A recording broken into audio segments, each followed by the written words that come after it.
제 자신의 어떤 신앙 수준의 회의감을 느끼면서 돌파구를 찾다가 이렇게 자기 대면을 시작하게 됐거든요. 성경을 우리가 맨날 보지만 성경을 가지고 우리가 묵상하고 하면서 깨달을 수 있지만 어떤 다른 성경에 충실한 우리에게 지침서가 좀 구체적인 지침서가 필요하다라는 생각을 많이 했습니다. 개인적으로는 어떤 어려운 일에 힘든 일을 만날 때마다 사실 개인적으로 이완화 목사님 많이 생각이 났어요. 그래서 그분이 께 얘기를 하면 어떤 해답을 얻을 수 있을 것만 같기도 했고 어떤 나의 어떤 어려움들도 좀 조언을 해주실 수 있지 않을까라는 아쉬움 때문에 많이 힘들었는데 어쨌든 그분은 이제 천국에서 안식을 누리고 계시고요. 이제는 우리가 헤쳐나가야 되는 상황입니다. 이렇게 우리가 모이는 모습을 보시는 것도 기뻐하시겠죠. 그래서 이렇게 여러분들에게도 어쨌든 조금이나마 유익이 됐으면 좋겠고요. 매주 이렇게 하는데 한 40분, 30분 이렇게 생각해요. 너무 긴 시간에도 피곤하고 그래서 어, 피곤하신 분들은 누워서 그냥 라디오처럼 들으셔도 되고요. 어디 갔다가 영광문자처럼 돌아오는 길이면 지하철에서 그냥 들으셔도 되고요. 편하게 참여해 주셨으면 좋겠습니다. 이 과정을 시작하면서 사실은 판권을 가지고 있는 미국에까지 저희가 의뢰를 했었어요. BCF 단체에 이 강의를 해도 되느냐? 왜냐면 유튜브 영상에 올려야 되니까요. 근데 가능하다. 뭐 유료든 무료든 상관없다. 저는 뭐 당연히 무료로 할 거지만 그러면서 이제 의외였는데 한국의 공식적인 판권은 지구촌교회라는 데 있더라고요. 그러니까 우리가 알고 있던 갈보리 채플에서 많이 쓰는 줄 알았는데 사실은 지구촌교회에서 공식적인 판권을 가지고 있고요. 교재 번역본도 미국 본사에서 관리를 하고 또 지구촌교회에서 한국 판을 판매하기도 하고요. 또 공식 홈페이지에서도 판매를 하는데 자기들은 상관없다. 뭘로 강의를 하든지 간에. 근데 대신에 이제 강의할 때 미국 이 과정이 미국 BCF의 공식적인 과정은 아니다. 자기 대면 과정은 아니다라는 것을 공지만 해달라. 왜냐면 미국에서 그 수련한 그런 사람이 나와서 강의하는 건 아니니까. 그래서 매주 강의할 부분을 발췌해서 제가 PDF 파일로 이렇게 드리겠습니다. 근데 지금 책을 다 가지고 있으시는 분들이기 때문에 책을 펼치셔도 되고요. 똑같이 따라오시면 되겠습니다. 보통 우리가 24과를 한 과씩 해도 우리가 6개월이 걸리잖아요. 저는 1년 반 정도를 생각하고 있어요. 뭐, 한 과를 막 한 주에 다 끝내고 이렇게 못하고, 뭐, 3주, 4주 이렇게 끌어갈 때도 있을 거고요, 뒷부분은. 그래서 세밀하게 좀 봤으면 좋겠습니다. 세세하게 중요한 성경 구절은 놓치지 않고, 충분히 묵상하면서, 한 번씩 다 들으신 분들이기 때문에, 그런 시간을 좀 가졌으면 좋겠습니다. 금요일을 들여서 주말과 또 주일까지 준비하시는 발판으로 삼았으면 좋겠습니다. 1강에 보면 서론 부분을 한번 열어보시겠어요? 이번만 제가 편집을 못했는데 그냥 귀로 들으시면 되고요. 있으신 분들은 책 서론, 왜 자기 대면인가 이 부분이 있습니다. 그 부분을 한번 펴주시면 좋겠어요. 서론, 서론을 제가 읽어 내려가겠습니다. 자기 대면 말고 다른 말은 없을까? 자기 자신을 대면하는 것 대신에 자신을 세운다는 말이 더 좋지 않을까? 나의 자신에 대한 평가나 자신의 이미지를 낮추게 되는 어떤 시도는 피해야 되지 않을까? 다른 사람을 사랑하기 위하여 나 자신을 사랑하는 법을 먼저 배워야 하지 않을까? 내가 참된 평화와 기쁨을 가질 수 있기 위하여 나 자신을 용서하는 법을 먼저 알아야 되지 않을까? 이러한 질문은 많은 사람들이 따라가고 있는 예전부터 지금까지 있어 왔지만 오늘날의 교회 안에서 대단한 인기를 얻고 있는 잘못된 가르침을 반영하고 있다. 이것이 바로 자기 찬양과 자기 만족의 교리이다. 이러한 자아에 대한 선입관은 하나님과의 관계에 대한 잘못된 이해에 기초하고 있으며 비성경적이고 영적 성장을 저해하는 요인이 된다. 비성경적이라는 거죠. 근데 이 부분부터 이제 믿지 않는 사람들은 소화가 안 됩니다. 모든 심리학, 뭐, 오모 박사님의 어떤 프로그램을 봐도 계속 제가 몇 번 예화를 들었지만 그분도 믿는 사람으로 제가 알고 있거든요. 근데 상담을 해주면서 어떤 자기 어머니가 자기한테 몹쓸 짓을 했는데 자기는 크리스천이다. 그래서 그 엄마를 그러니까 용서해야만 한다. 근데 너무나 마음이 괴롭다라고 상담을 하더라고요. 근데 그 박사님이 미워해라. 미워할 수 있다. 미워해도 된다. 라고 얘기를 해주더라고요. 솔루션을. 왜 그거를 참냐. 그게 병이 된다라고 얘기를 있더라고요. 공중파에서. 근데 그게 가장 여기 서론에도 나와 있지만 성경과 가장 반대되는 어떤 가르침이다. 세상의 가르침이다. 세상은 내가 먼저 나 스스로를 사랑해야지 남을 사랑할 수 있다고 주장을 해요. 너 마음에 상처를 받았는데 네가 어떻게 그 상처를 가지고 남을 사랑하겠느냐라고 얘기를 한다는 거죠. 맞는 말 같아요. 그렇지만 예수님은 뭐라고 하시냐면 남을 나 자신같이 사랑해라라고 하시거든요. 그건 무슨 말이냐면 너 자신은 강조하지 않아도 이미 너무 사랑하고 있어. 굳이 너 자신을 사랑하세요, 용서하세요 안 해도 항상 너는 너를 사랑하고 항상 너한테 관대하고 남한테는 박대하지만 항상 너를 존중하고 있잖아 라고 얘기를 하시는 겁니다. 또 디모데후서 3장 2절에서는 종말이 가까울수록 사람들이 자기를 사랑한다고 하거든요. 이 자기 되면 쓴 이 교재 서론이 굉장히 오래전에 쓴 내용이거든요. 근데 지금과 다를 바가 없어요. 이 자기 찬양, 자기 만족, 종말이 가까울수록 지금은 더하죠. 자기를 사랑한다. 나를 너무 사랑해. 우리가 정치나 이런 얘기를 들어도 알잖아요.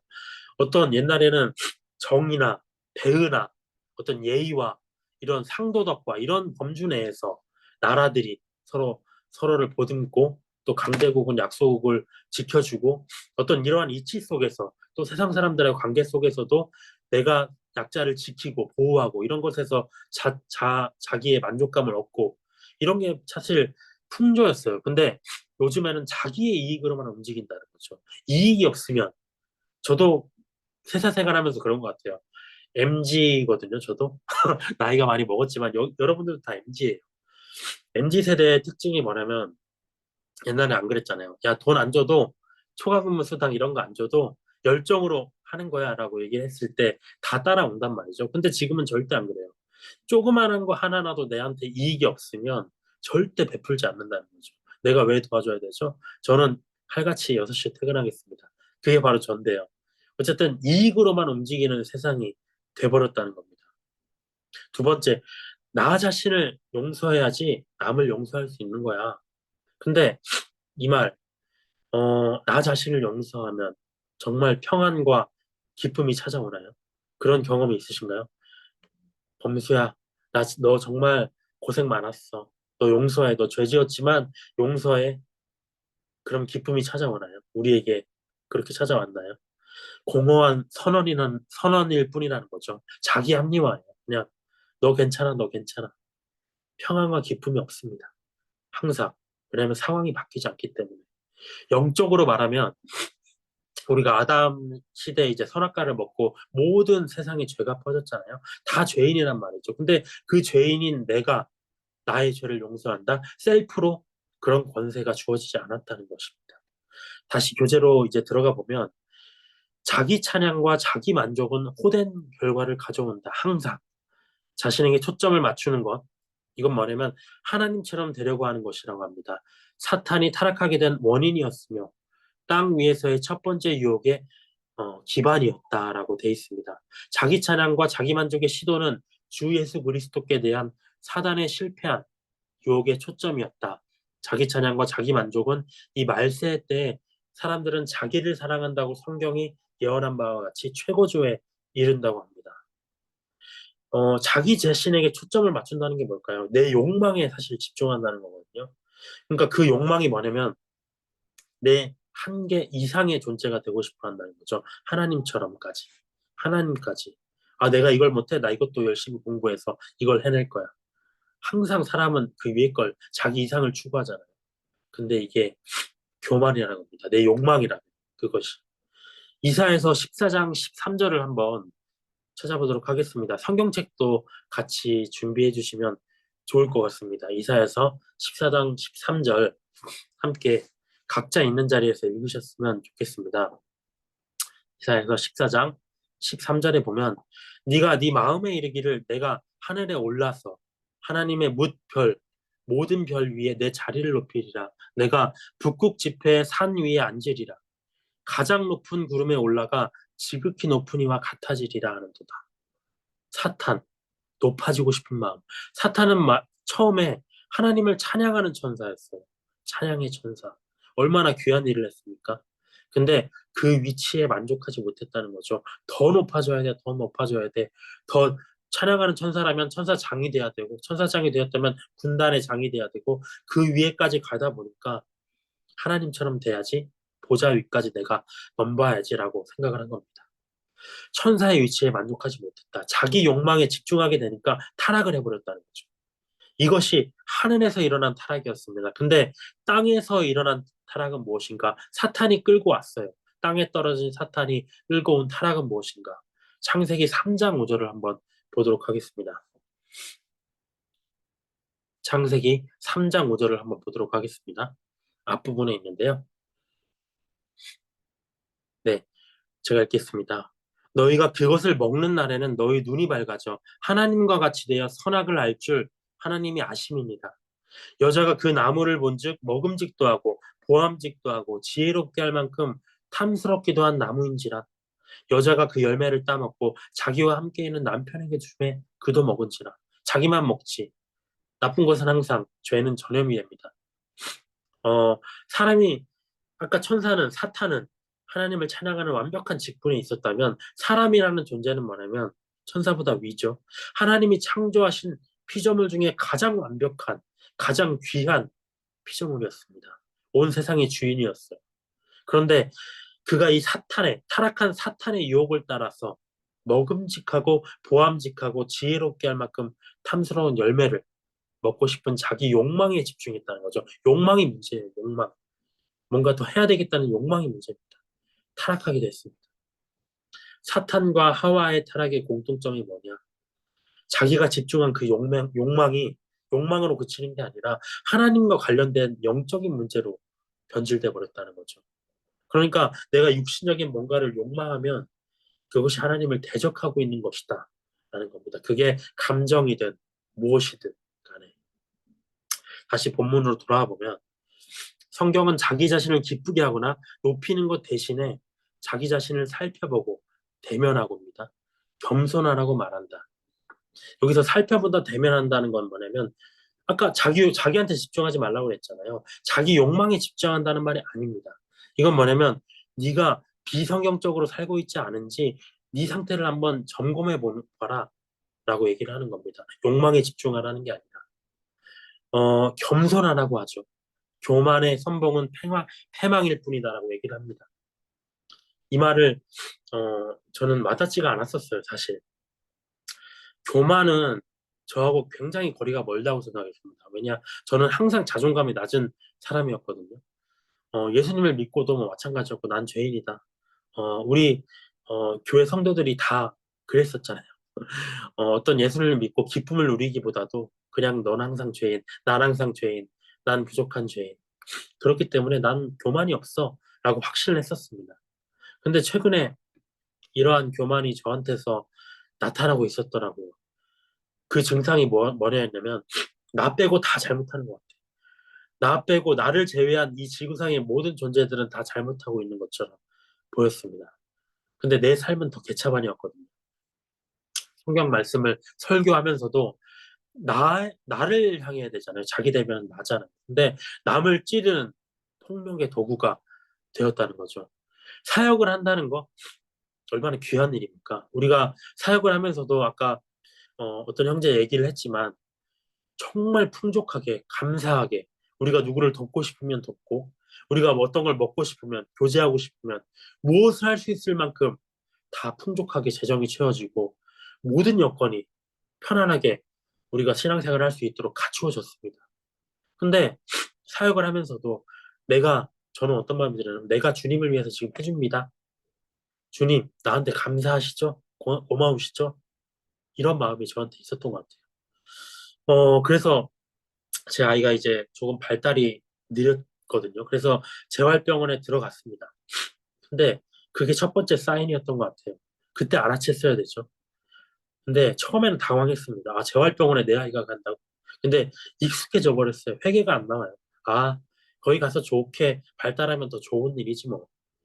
근데 그 재활병원에 있으면서 누가 어, 이 아이가 움찔움찔하는데 좀 이상하다. 단순히 놀라는 게 아니다. 다른 문제가 있는 것 같다. 병원 진료를 하는데 그 말을 제가 들었는데 화가 나요.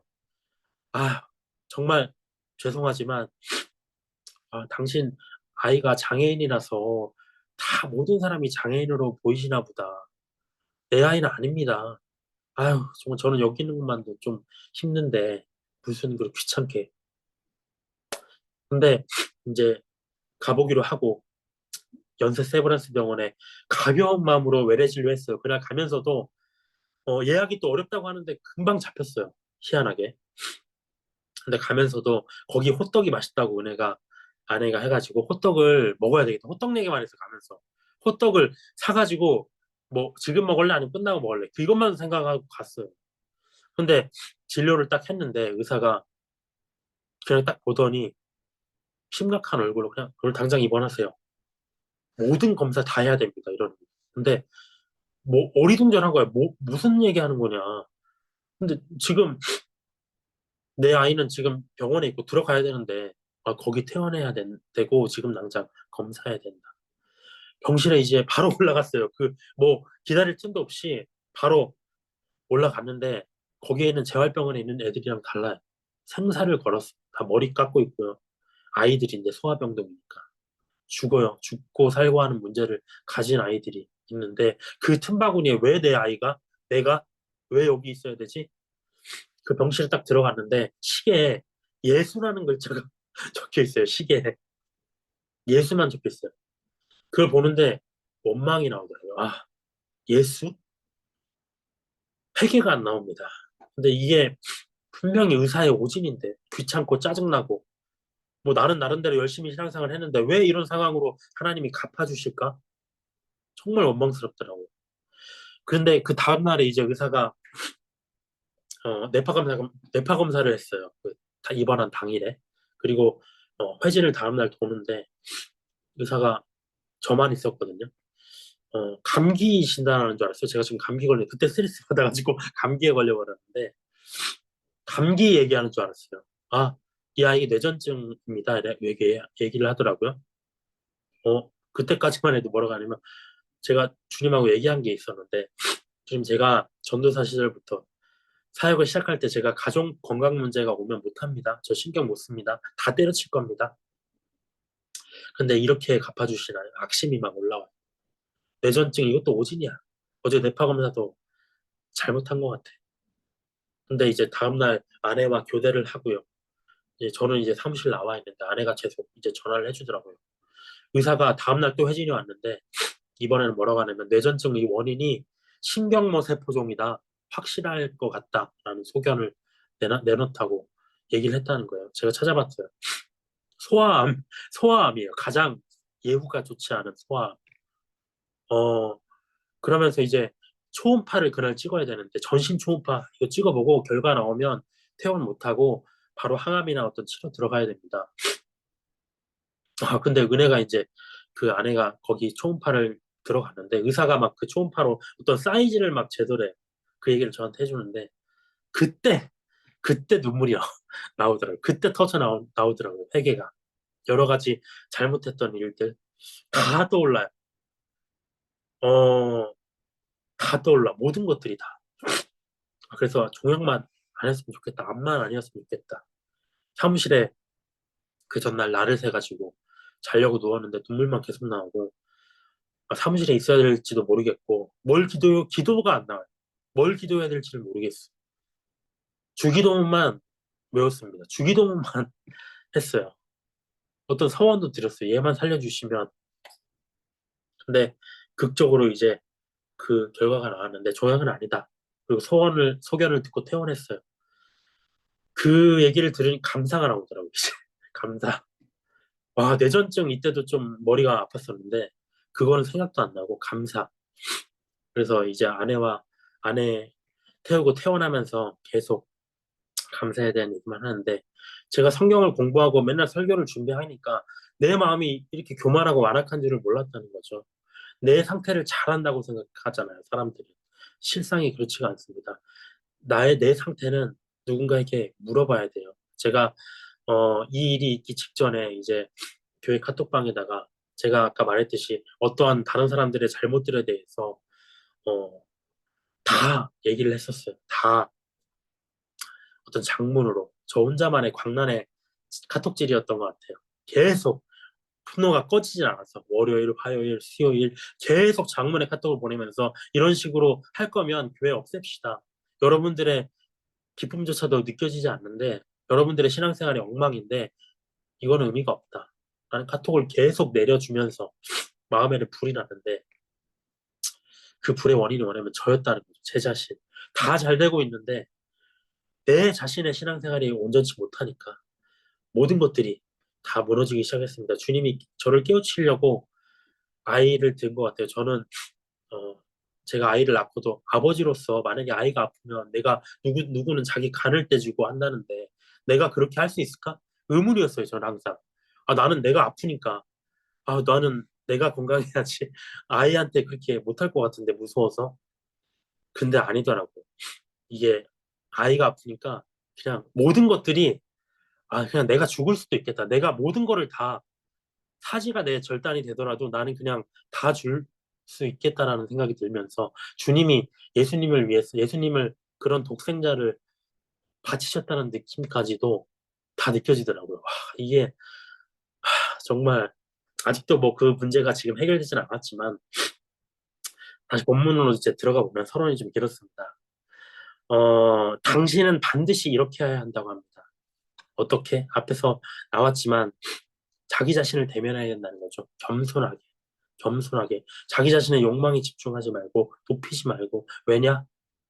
사람의 마음은 거짓되기 때문에. 거짓돼요. 내가 나를 잘 몰라요. 내 상태에 대해서. 혼자만 고립돼 있으면 안 돼요. 같이. 그래서 교제가 필요한 것 같아요. 심히 부패한데 아무도 능히 알 수 없는 것이다라고 얘기를 합니다. 아무도 몰라요. 예레미야 17장 9절을 한번 찾아보도록 하겠습니다. 예레미야 17장 9절, 10절을 오늘은 서론만 좀 볼 건데요. 예레미야 17장 9절을 한번 보도록 하겠습니다. 9절부터 10절 제가 읽겠습니다. 만물보다 거짓되고 심히 부패한 것은 마음이라. 누가 능히 이를 알리오마는 나 여호와는 심장을 살피며 폐부를 시험하고 각각 그의 행위와 그의 행실대로 보응하나니. 보응이라는 무서운 단어. 하나님만이 우리 마음의 상태를 아신다는 거죠. 만약 우리 마음이 온전치 못하면 당연히 온전치 않은 행위와 행실들이 나옵니다. 온전치 않은 행위는 뭐냐면 행동만 말하는 게 아닙니다. 말과 생각과 행동을 다 포함하는 것이 행위입니다. 내 말도 이상하게 나오고요. 내가 생각하는 것도 이상하게 생각이 들고요. 내가 행동하는 건 당연하게. 근데 그걸 방치하면 어떻게 되는가? 그냥 넘어가는 게 아니라 행위와 행실대로 보응을 받는다는 겁니다. 근데 이건 자녀에게는 축복이에요, 사실. 축복입니다. 영과 혼과 육을 쪼개기까지 하는 것이 바로 말씀이라고 성경에 돼 있거든요. 말씀. 그 말이 무슨 뜻인가? 다 너의 실체를 낱낱이 성경으로서 드러내게 한다는 거죠. 그래서 네 자신을 볼 수 있도록 성경이 책망한다는 겁니다. 그래서 그 말씀에 근거해서 우리 자신을 살펴보는 것이 바로 자기 대면입니다. 자기 대면에 있어서 다시 본문으로 돌아가면 첫 번째 단계는 하나님 앞에서 자신이 죄인되고 상실한 마음임을 아는 것이다. 죄 인식이죠. 이게 나와야 회개가 나오잖아요. 죄를 인식하는 겁니다. 내가 어떠한 죄인인지. 그래서 세례 요한이 예수님을 영접하게 사람들을 하기 전에 회개하라 이것부터 전했거든요. 너희들은 죄인이야라는 것부터. 그 다음에 예수님이 오셔서 죄 구원의 방법을 알려주실 겁니다. 두 번째는 오직 유일한 영원의 구원의 소망이신 하나님께로 나아가는 것이다. 예수님께로 나아가는 것이다. 믿음이죠. 예수님이 내 죄를 위해 대신 죽으셨고 부활하셨으며 그분이 준비하신 하나님의 나라가 곧 임할 것임을 믿어야 구원받는다. 그의 자비하심을 따라 하나님은 당신의 어떤 선한 행실 때문이 아닌 그의 값없는 은혜로 선물로서 믿음을 통하여 구원을 주신다. 자기 되면은 먼저 삶을 먼저 살펴보지 않고 다른 사람의 잘못을 판단하는 위선을 저지르지 않으려는 우리 그리스도인의 발걸음을 통하여 성경의 방법 안에서 계속되어야 한다. 절대 남을 비난하면 안 됩니다. 절대 책망 절대 안 됩니다. 그리스도인에게 책망을 하려면 정말 많은 절차가 필요하다는 것을 이번에 깨닫습니다. 이건 정말 저 사람이 잘못한 일인데 아니에요. 나를 먼저, 나를 먼저, 나를 먼저 내가 더 잘하면 그 문제는 해결됩니다. 내가 기도해주면 해결됩니다. 내 죄가 쌓이면 내 죄가 보여야 되는데 자꾸 남의 죄가 보여요. 근데 특징이 죄인의 증상, 저의 증상입니다. 오늘 알아가야 할 처음이자 마지막의 원리는 뭐냐면 죄가 쌓이면 내 죄가 보이는 게 아니라 남의 죄가 보인다. 마태복음 7장 1절부터 5절까지 보도록 하겠습니다. 마태복음 7장 1절부터 5절까지. 이 성경에 나와 있는 말씀들은 다 실제거든요. 실제 우리 생활에 연관되는 말씀입니다. 비판을 받지 아니하려거든 비판하지 말라. 너희가 비판하는 그 비판으로 너희가 비판을 받을 것이요. 너희가 헤아리는 그 헤아림으로 너희가 헤아림을 받을 것입니다. 여기서 헤아림은 용서죠. 어찌하여 형제의 눈 속에 있는 티는 보고 네 눈 속에 있는 들보는 깨닫지 못하느냐. 보라, 네 눈 속에 들보가 있는데 어찌하여 형제에게 말하기를 내가 네 눈에 티를 빼줄까? 이렇게 말하게 하겠느냐. 외식하는 자야.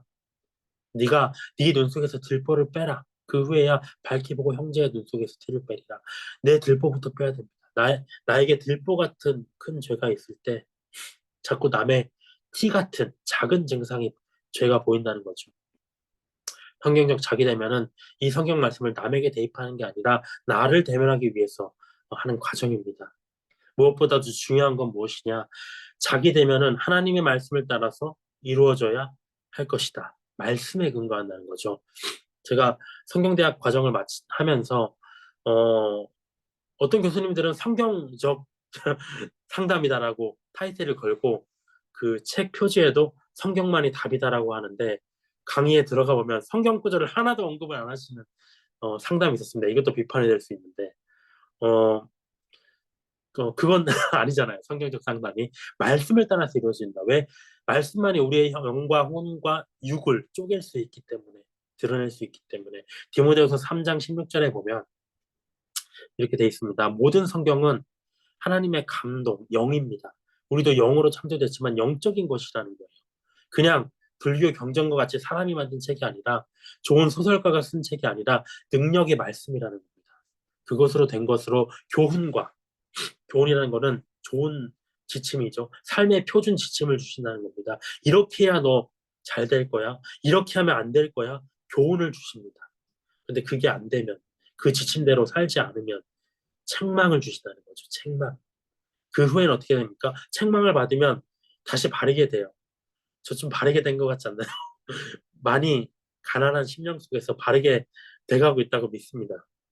그리고 난 다음에 의로 교육하기에 유익하니 그 회개한 것이 오래 지속되도록 한다는 거죠. 의로움이 삶이 되게 한다는 겁니다. 정말 이 책망 속에서 바르게 함을 얻게 되고 의로 교육하게 된다. 제 자신을 책망할 때는 부모가 되실 분들은 주의해야 돼요. 내 자신을 또 내 부모를 주님이 치실 때는 징계하실 때는 내 상황이 나아지면 금세 돌아서요. 근데 나보다 더 살아가는 존재가 귀한 존재가 이제 오게 되면 주님이 만약에 그를 타겟으로 삼게 되면 우리의 인생은 주님 앞에 꼭 붙들린 겁니다. 절대 벗어날 수 없습니다. 그렇기 때문에 빨리 바르게 되어야 되겠죠. 그것은 하나님의 사람으로 온전하게 하며 모든 선한 일을 행할 능력을 갖추게 하려 합니다. 그렇게 되면 이런 과정들을 거치면 온전한 크리스천이 되고요. 또 그 후에 모든 선한 일을 행할 능력을 갖게 된다는 것입니다. 본문을 보면 성경적인 방식으로 자신을 대면한다는 것은 때로는 힘들고 고통스러운 경험이 될 것이다. 맨날 성경은 책망의 말씀이에요. 지겨워요. 이 말씀을 삭제하고 싶어요. 너무 고통스러워요. 근데 그게 성경입니다. 그러나 당신의 죄와 잘못과 단점들을 바라보도록 보혜사 성령께서 도와주실 것이다. 말씀을 통해서 우리에게 알려주시는데 우리가 그것들을 마음으로 느끼고 변화를 일으키고 삶 속에서 여러 가지 일들이 일어나고 그 속에서 주님의 말씀의 성취를 깨닫고 삶이 변화되고 우리를 위해서 간구하시고 우리의 신앙생활을 이끌어 가시는 분, 보혜사 성령님, 너무 귀한 분 아닙니까? 어머니와 같은 존재. 그분이 당신을 위로하시고 가르치시고 모든 진리 안으로 인도하셔서 슬픔이 변하여 영원한 희락이 되게 하신다고 합니다. 이 성경적 자기대면과 변화의 과정, 오늘 이렇게 모이도록 여러분의 마음을, 물론 저의 제안에도 또 감사하게 신분으로 인해서 또 오신 분들도 있겠지만 이 모든 과정이 성령께서 인도하시는 것이라는 생각을 합니다. 근데 만약에 그분의 책망을 양심으로 책망을 주시잖아요. 무시한다면 또는 자각하지 못한다면 성령이 근심케 되겠죠. 그리고 나서 저처럼 완고함의 단계까지 간다면 더 크게 징계가 오겠죠. 그럼에도 불구하고 계속 완악한 마음을 품고 있다면 주님을 원망하고 감히 저 같은 존재가 만물의 창조자를 감히 주님의 이름을 욕되게 한다면 소멸한다는 거죠. 그러면 우리는 신앙생활을 영위해 나갈 수 없습니다. 이 훈련에서 오직 한 가지의 강조가 있다면 당신이 모든 생각과 행동 안에서 자신을 기쁘게 할 것인지 혹은 하나님을 기쁘시게 할 것인지를 성경적으로 결정하는 것이다. 저도 이번에 일을 겪기 전에 후쿠오카에 놀러 가고 싶어서 비행기를 예매했습니다. 근데 지난번에 한번 예매했다가 어떤 다른 문제로 취소를 했어요. 취소 수수료가 뭐 10만 원 넘게 나왔습니다. 그리고 나서 또 정신 차리고 또 예약을 했어요. 얼마 전에. 근데 또 이 일을 겪었습니다. 근데 이 뇌전증이 비행기 타면 큰일 난대요.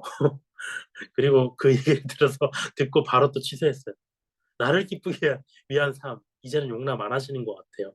근데 나를 기쁘게 하기 위해 살면 반드시 슬픔이 온다는 것입니다. 근데 하나님을 기쁘시게 하는 삶을 살면 지금은 잠시 슬플 수 있어요. 내 재정이 약간 손해볼 수 있고요. 내 감정이 약간 상할 수 있고요. 내 힘도, 내 피로도 좀 쌓일 수 있지만 결국에는 기쁘게 된다는 겁니다. 당신은 이제 곧 발견하게 되겠지만 개인적 제자화와 성경적 상담 훈련에 있어서 이 과정의 목표는 당신 자신을 성경적으로 평가하는 과정을 통하여 당신의 삶을 어떻게 구할 것인가 하는 것이 아니고 예수 그리스도를 위하여 어떻게 이룰 것인가 하는 것이다. 어떻게 구할 것인가 하는 게 아니라고 하네요. 아이러니하죠. 저는 제 삶을 위해서 예수를 믿었다고 생각했습니다. 살기 위해서, 뭔가를 얻기 위해서, 내가 없는 것, 내가 이루지 못한 것을 이루기 위해서 예수님을 믿었던 것 같아요. 그러니까 어떻게 되냐면 내가 원했던 것이 이루어지지 않으면 원망하고 불평이 나오게 되더라고요.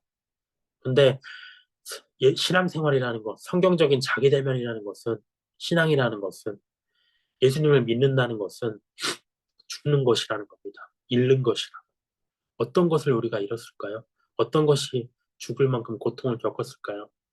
만약 우리가 신앙생활 하면서도 그냥 우리 삶이 어려움이 없다면 그것은 의심해 볼 소지가 있다는 겁니다. 내가 온전한 상황인지, 내 시간이 손해볼 수도 있고요. 내 감정이 손해볼 수도 있습니다. 내 마음과 생각과 힘이 너무, 또 뜻이 너무 그걸 소모하는 에너지가 힘들 수가 있어요. 내 생명까지도 어쩔 때는 희생해야 되는 상황이 올 수도 있다는 거죠. 근데 그것이 옳은 신앙생활이라는 거. 요한복음 12장 24절에 보면 이렇게 되어 있습니다. 내가 진실로 진실로 너희에게 이르노니 한 알의 밀이 땅에 떨어져 죽지 아니하면 한 알 그대로 있고 죽으면 많은 열매를 맺느니라. 밀이 씨가 떨어져서 죽어버려야 되는데 썩어져야 되는데 그게 살아있으면 열매를 맺을 수가 없죠. 근데 그 밀알이 바로 우리 신앙 믿는 자들입니다. 그 믿는 자들이 죽으면 많은 열매를 맺는다. 육신의 죽음은 믿는 사람이든지 믿지 않는 사람이든지 죄성을 가진 모든 사람이 다 맞이하는 겁니다. 근데 여기서의 죽음은 뭐냐면 열매를 맺기 위한 미랄과 같이 가치 있는 죽음을 얘기하는 거예요. 가치 있는 죽음은 하나밖에 없습니다. 예수님을 믿는 자의 죽음. 일생이 이와 같이 살아가야 된다는 것이죠. 그것만이 가치 있는 죽음이고 또 죽음이라고 생각했지만 영원한 생명을 얻는 것이다. 죽어야 된다. 육신이 죽어져야 된다. 인생 전반에 걸친 성경적 자기대면의 과정을 충성스럽게 시작하는 당신의 인생을 향하여 하나님께서 그의 말씀의 진리로 복주시기를 기도한다라고 돼 있습니다. 오늘 그리고 첫 주제 성구만 보고 어, 정리하고 마쳤으면 좋겠습니다. 일과 당신은 성경적으로 변화될 수 있다. 상편인데요. 그 표지에 보시면 내 과마다 그 과를 대표하는 주제 성경 구절이 있습니다. 그 성경 구절을 토대로 시작으로 해서 모든 내용들이 이제 뒤에 써져 내려가는 겁니다. 각자 계신 자리에서 함께 우리가 소리내어서 꼭 읽어 보셨으면 좋겠습니다. 에베소서 2장 8절 말씀 표지에 써 있죠. 너희가 그 은혜를 인하여 믿음으로 말미암아 구원을 얻었나니 이것이 너희에게서 난 것이 아니요 하나님의 선물이라. 행위에서 난 것이 아니니 이는 누구든지 자랑치 못하게 하려 함이니라. 신앙생활을 하면서 오류에 빠지는 이유가 행위에 도취될 때거든요. 내가 신앙 교회 잘 나가고 있고 말씀 열심히 꼬박꼬박 보고 있고 뭔가를 하고 있을 때. 근데 앞서 저의 교만에 대해서도 얘기했는데 저는 과거에 굉장히 깊은 죄 속에 살던 사람이잖아요. 근데 이만큼이나 사람이 되어서 가정까지 이루었습니다. 근데 하나님의 은혜는 됐어. 말로는 고백을 하는데 어느 순간부터 어떻게 됐냐면 근데 내가 성경 공부를 좀 열심히 하긴 했어. 다른 사람보다 유별나게 했어. 내가 얼마나 고생했는지, 얼마나 투쟁했는지 내 스스로에 대한 자랑이 자꾸 나와요. 왜 사람들이 나를 안 따라하지? 심지어 나와 같은 문제를 갖고 있는 사람은 나와 같은 노력을 해야지. 그렇게 하지도 않으면서 왜 당신들은 안 된다고 얘기만 하고 있는가? 비난하고요.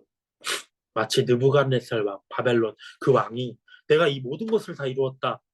그렇게 생각한 것과 같은 교만이라는 것이죠. 은혜로 시작했는데 저한테 주어진 인생은 은혜로 시작한 것인데 결국은 행위로 끝나버리는 율법 이걸 했기 때문에 네가 복을 받은 것이다. 율법으로 끝나버리는 일이 저한테 발생한 겁니다. 그러면서 아까 말했듯이 정말 왜 이렇게 신앙생활하는 거야? 분노가 나는 거죠. 왜 저래? 근데 정작 내 신앙생활이 내리막길로 가고 있었습니다. 오늘 일과 주제 성구에서는 은혜에 대해서 얘기를 해요. 우리의 구원, 영의 구원뿐만 아니라 우리 마음과 육신의 구원 모두 다 전적인 은혜고 선물로 주어졌다는 것입니다. 마음도 잘 살펴야 돼요. 우리 육신이 죄를 하는 건 드러나지만 내 마음 상태는 보기가 어렵습니다. 내가 지금 우울한가? 내가 누구를 원망하고 있는가? 내 안에서 왜 이렇게 불평과 분노가 나오지? 좋지 않은 거거든요. 빨리 깨달아야 됩니다. 유별난 열심, 엘리야가 그랬잖아요. 하나님께 유별난 열심을 내가 보였더니만 이제는 내가 죽게 생겼습니다. 이 우상을 섬기는 그 제사장을 통해서 내가 죽게 생겼네요, 하나님. 내가 얼마나 유별난 열심을 가졌는데요. 행위로 끝나는 거죠. 은혜로 시작한 엘리야가. 우리가 자랑할 행위 무엇이냐? 예수님 믿은 것밖에 없습니다. 근데 그 믿음조차도 예수님이 베드로에게 16장에서 마태복음 16장에서 뭐라고 하셨냐면 네가 나를 믿게 된 것 그건 네 육신의 의지가 아니야. 하늘에 계신 내 아버지로 말미암은 것이다. 그러니까 그 믿음 자체가 복이야. 다른 게 복이 아니라 라고 얘기했습니다. 결국에 우리 것은 하나도 없다는 거죠. 성경적인 사람으로의 변화를 위한 자기 되면의 척과 그 시작 그리고 그 끝 모든 것으로 제시하고 있는 첫 번째 사실이 뭐냐면 우리의 변화 인생의 문제들 전적으로 하나님의 은혜로부터 말미암았었고 말미암을 것이라는 겁니다. 은혜 위에 은혜가 더해지는 삶이 되어야 된다는 것. 근데 믿지 않는 자는 그 출발선에조차 설 수 없다는 것, 서지 않았다는 것입니다. 그래서 이 자기대면 과정은 믿는 자를 대상으로만 합니다. 내가 얼마나 노력했든지 간에, 얼마나 고생했든지 간에, 얼마나 괴로웠던지 간에, 얼마나 내가 남들보다 유별나게 열심을 보여서 신앙생활을 했든지 간에 그 행위로는 생이 구원받을 수가 없어요. 물론 그렇게 하는 게 목숨을 다하고 힘을 다하고 뜻을 다하여 주 너의 하나님을 사랑하라 그 말씀을 실천하는 그런 표징이 될 수는 있어요. 근데 그것만으로 안 돼요.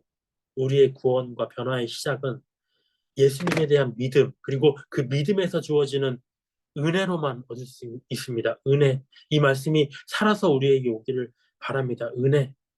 우리에게 은혜가 임하기를 원합니다. 한 번의 은혜로 족한 것이 아니라 과거의 은혜로 족한 것이 아니라 앞으로 많은 은혜가 필요해요.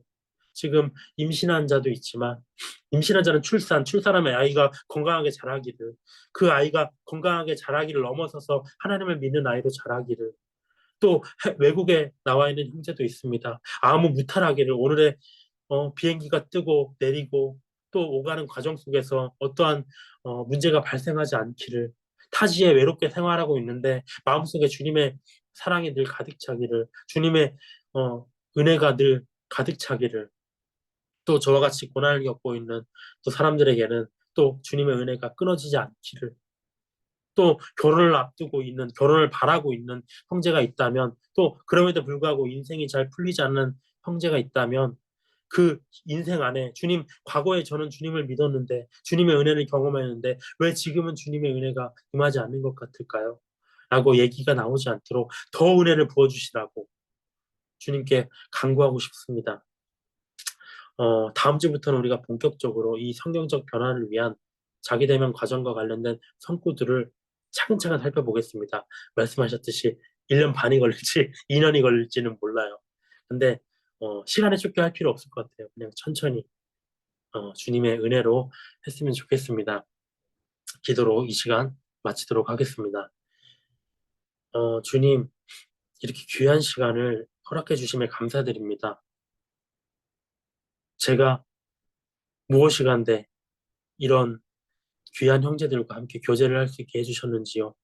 정말 감사드리고 이 시간이 그들에게 헛된 시간이 되지 않도록 저에게 총명과 지혜의 은혜를 더하여 주시옵소서.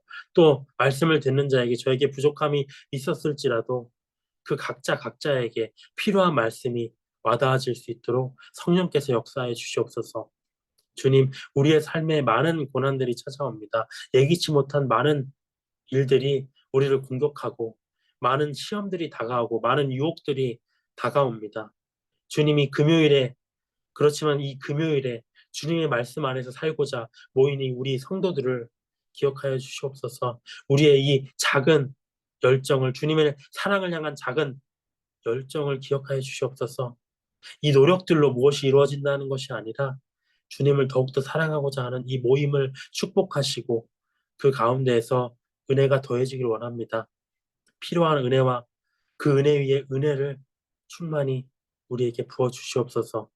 이 시간을 감사드리며 살아계신 우리 주 예수 그리스도의 이름으로 기도드렸습니다.